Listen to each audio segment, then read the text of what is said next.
मैं प्रबोधिनी का बहुत आभारी हूँ और विशेष रूप से आदरणीय विनय सहस्त्रबुद्धे जी का, जो जिनसे बहुत हम लोग प्रेरणा लेते हैं, बहुत सीखते हैं और जो इस देश में इंटेलेक्चुअल डिस्कोर्स है उसको लगातार प्रमोट करते हैं और उसको आगे बढ़ाते हैं। तो मेरा पहले से उनसे जुड़ाव रहा है। प्यार हमारा जिस इंस्टीट्यूट को मैं पहले हेड करता था, वहाँ पर आपने कोई व्याख्यान दिया था रूरल ग्रामीण विकास को लेकर, जो बहुत ही सुना गया था और लोगों ने उसे सराहा। तो जब मैं यहाँ आया तो मेरा मिलने का मन भी था, फिर इनका फ़ोन आया और बताया कि आयोजन है, तो मुझे आना ही था। तो भाई सबका कुछ भी कहना हमारे लिए एक आदेश की तरह है, ऐसा आदेश जिसको प्रिय मन से पूरा किया जाए। तो मुझे बहुत खुशी हो रही है मैं आपके बीच हूँ और आप इतने बड़े काम करने वाले लोगों से मुझे मिलने का मौका मिला। गिरीश प्रभु जी का ये जो पारधी पर जो काम है, सचमुच इसने इस डिस्कोर्स ने पूरे देश के में जो मार्जिनलिटी को समझने का जो पर्सपेक्टिव है उसको बदल दिया है। कि पहले जो मार्जिनल्स का मतलब वो होता था जो जिनकी वॉइस थी, जिनके पास नंबर था, जो विजिबल थे, लेकिन उसमें एक बड़ा संवर्ग ऐसा है जो इनविजिबल है, जिसके पास वॉइस नहीं है, नंबर नहीं है, एजुकेशन नहीं है, नेता नहीं है, कौन सुनेगा उनकी। तो उनको सुनने और सुनाने का काम गिरीश जी जैसे लोगों ने किया है और अभी एक मार्जिनलिटी के फ्रेम को समझने के लिए एक नया डिस्कोर्स बन के आया है, जिसने सोशल साइंस को भी प्रभावित किया है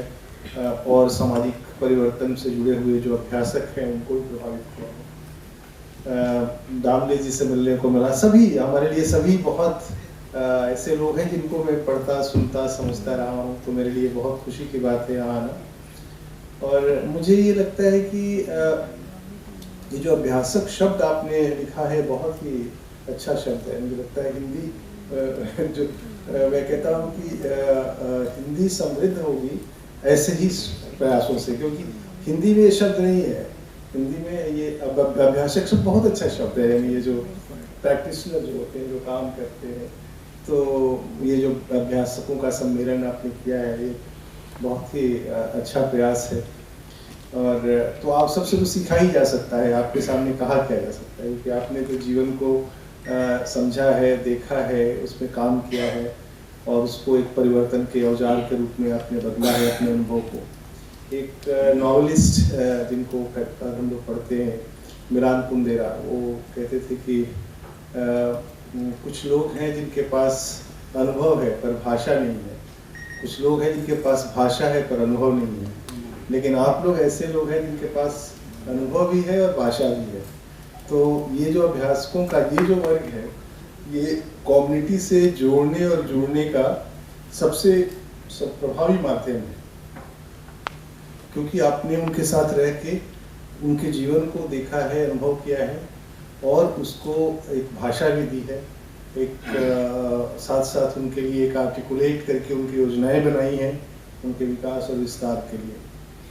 दूसरा जो प्रबोधिनी का जो एक सबसे बढ़िया प्रयास जो मुझे, जैसा भाई सबने बताया कि जो रिसर्च पर भी जोर है, और रिसर्च के बिना कोई भी अभ्यास हो नहीं सकता। अभ्यासक के लिए रिसर्च होता ही होता है, बेसिक काम रिसर्च होता है, लेकिन वो कहता नहीं है कि मैं रिसर्च कर रहा हूँ, वो कहता नहीं है मैं रिसर्च कर रहा हूँ, लेकिन जब वो जाता है गाँव में, वीरानों में, अतड़े कोने में, इंटीरियर्स में, इन वेरी मार्जिनल स्पेसेस, तो वो इसको कहते हैं ना, कबीर कहते हैं कि तू कहता कागज की देखी, मैं कहता आखन की, तू कहता कागज की लेखी, मैं कहता आखन की देखी। तो वो आखन की देखी का जो रिसर्च मेथड है उसका इस्तेमाल करता है, यानी वो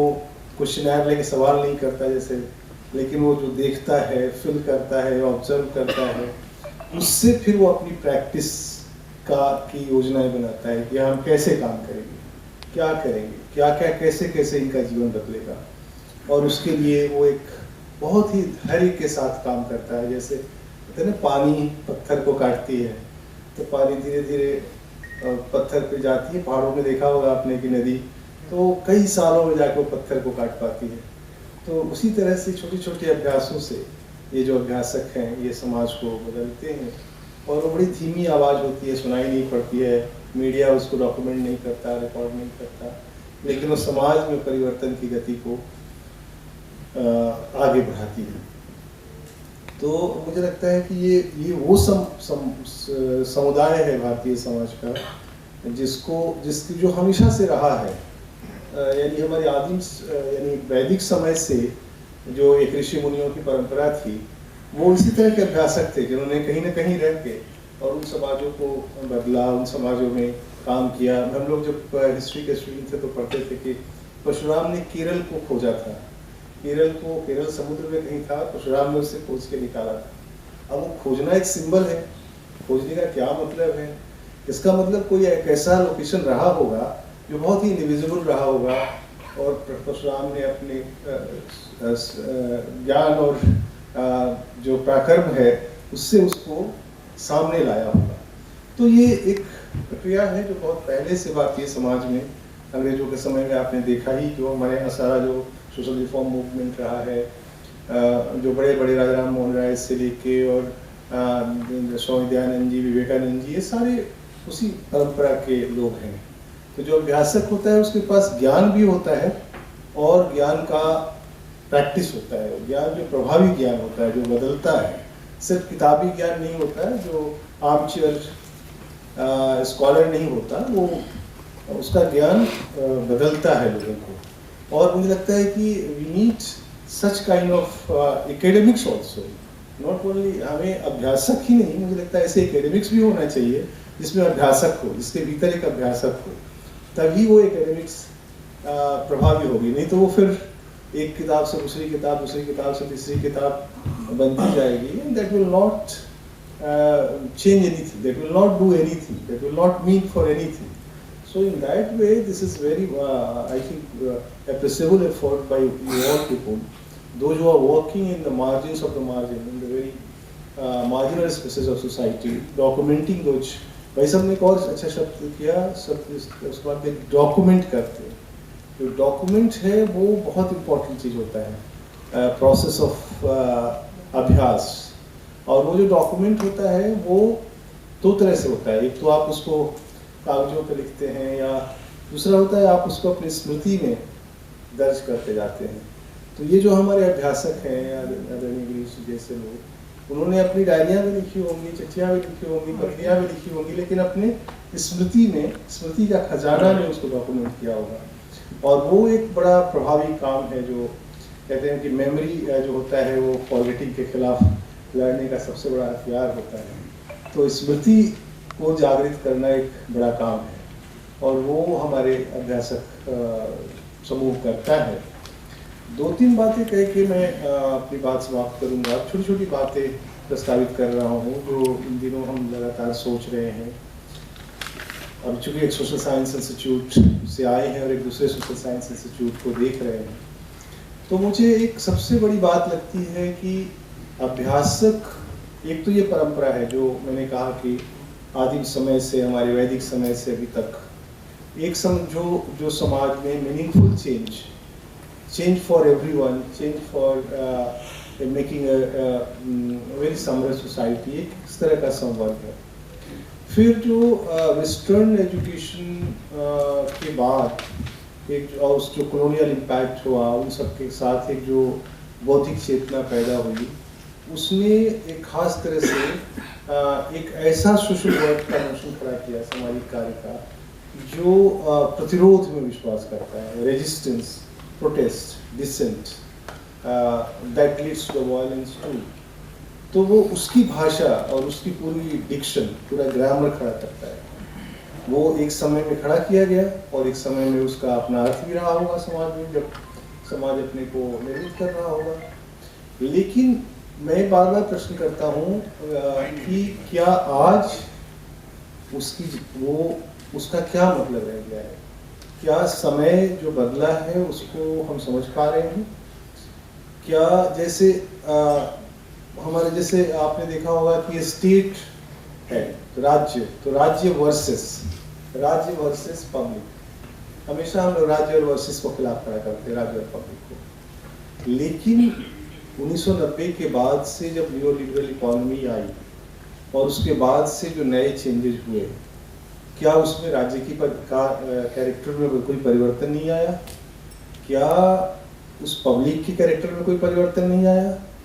तो मुझे लगता है कि इसको पर गहराई से सोचा जाना चाहिए कि आज राज्य पहले क्या था, राइट, हमारा अधिकार है, हमको ये मिलना चाहिए, अधिकार के लिए हम प्रोटेस्ट करते थे, डिसेंट करते थे, मूवमेंट करते थे।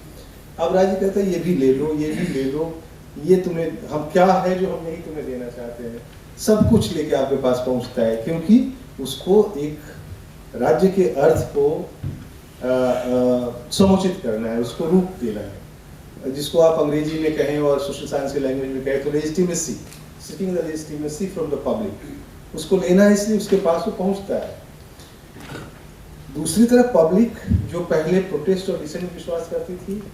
अब वो डेमोक्रेटिक इंगेजमेंट में विश्वास करती है, क्योंकि उसको राज्य के साथ संवाद करना है, राज्य से लेना है, क्योंकि राज्य कह रहा है भाई हम दे रहे हैं, कैसे लेना है, किस तरह से लेना है, लेना है तो उसका क्या होना है, लेके हम क्या करेंगे। तो ये अब तब इसमें अगर आप देखें कि 60s में जो सोशल साइंस था और सामाजिक कार्य की अवधारणा थी, जो प्रोटेस्ट डिसेंट पर टिकी हुई थी राज्य के खिलाफ, क्या अब उसका कोई मतलब रह गया है? तो ये पूरे सोशल साइंस के डिस्कोर्स में क्या ये चेंज की जरूरत नहीं है कि जब हम पढ़ाएं छात्रों को या अभ्यास के लिए जाएं तो ये ना देखें कि पारधी जो है बहुत ही ऑफ प्लेस, राज्य ने बहुत सताया है, इसको जेल डाला है, इसको मारा है, तो राज्य को आज राज्य के खिलाफ हम पारधी को खड़ा कर दें। हम ये रखें कि पारधी और राज्य के संबंध कितने आज सहज रूप से डेमोक्रेटिक इंगेजमेंट के संबंध है। तो ऐसे ही बहुत सारे क्रिमिनल ट्राइब्स हैं जिनकी पूरी कास्ट हिस्ट्री इस बात पे खड़ी है कि उनको सताया गया, उनको दबाया गया एक समय में, लेकिन अब क्या इंडियन स्टेट वही स्टेट है जो कॉलोनियल स्टेट था, उससे एक अलग स्टेट है, 90 के बाद का स्टेट और अलग स्टेट है। तो ऐसे में शोध, सेवा कार्य, सोशल वर्क, सारी की अवधारणाओं में परिवर्तन होना चाहिए। और सबसे बड़ी बात है कि आप लोगों ने परिवर्तन कर रखा है, इसको दूसरों को समझना चाहिए कि भाई देखिए इस तरह के लोग हैं जो समाज को जोड़ने के लिए समाज कार्य कर रहे हैं, और जोड़ने से जो परिवर्तन हो सकता है उसको ला रहे हैं। टकराहटों की आवाज़ से ज़्यादा एक जोड़ने की आवाज़ होती है, जैसे जो करघा बुनता है बुनकर, तो वो धीरे धीरे एक तांते से दूसरा तांता जोड़ता जाता है और एक कपड़ा तैयार हो जाता है। तो ये इस तरह की मेथोडोलॉजी है जो आप लोग करते हैं, और मुझे लगता है यही मेथोडोलॉजी सोशल साइंस, सामाजिक कार्य और इन सब के डिक्शन में धीरे धीरे आना चाहिए। और इसलिए और स्टेट भी बार बार कहती है कि भाई हमें आपके जैसे सोशल वर्कर चाहिए, क्योंकि हमारी पॉलिसीज़ को वहाँ तक ले जाने के लिए एक बीच का ये समुदाय चाहिए, जो समुदाय हमारे अर्थ को जनता को बता सके और जनता की चाहतों को हमको बता सके। एक मिडिल बेस्ड कम्युनिटी जिसको कहते हैं, वही जो जिनके पास अनुभव है और भाषा नहीं है, और भाषा और अनुभव नहीं है, तो ऐसे लोग जिनके पास अनुभव भी हो और भाषा भी हो, वो हमारी योजनाओं को, हमारे प्रयासों को ठीक ढंग से समझें और ठीक ढंग से समझाएं। के बीच आप लोगों का वो है। दूसरा जो एक शब्द आपने देखा होगा, बड़ा बेनिफिशियरी शब्द आया है, जो तो बेनिफिशियरी शब्द आया है, तो एक डिबेट है कि साहब ये तो फ्रीबीज है, ये तो आप ये दे रहे हैं, आप वो दे रहे हैं इलेक्शन के लिए, वोट ये बात नहीं है। लेकिन हम लोगों का कहना है, हम लोगों ने अपने शोधों में भी देखा है कि इसको भी एक आपने देखा होगा 10 साल के पहले, अभी 7-8-10 साल पहले लाभार्थी शब्द बहुत कोई सुनाई पड़ता था, इधर ये शब्द बहुत सुनाई पड़ता है।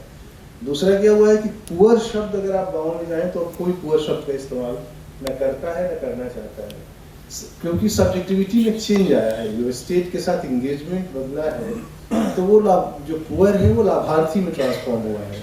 और जो लाभार्थी है वो सिर्फ फ्रीबीज के लिए नहीं है, लेने के लिए नहीं है, उस लेकर के अपनी कैपेसिटी टू एस्पायर को बढ़ाने के लिए। क्योंकि बहुत सारी कम्युनिटीज हैं जिनमें अभी एस्पिरेशन की क्षमता ही नहीं है, वो सपने ही नहीं देख सकते। सपने देखने के लिए बेसिक सुविधाएं चाहिए, और बेसिक सुविधाएं राज्य दे रही है उनको कि भाई ये ले लो, चावल ले लो, कपड़े ले लो, पेंशन ले लो, स्कॉलरशिप ले लो, और अपने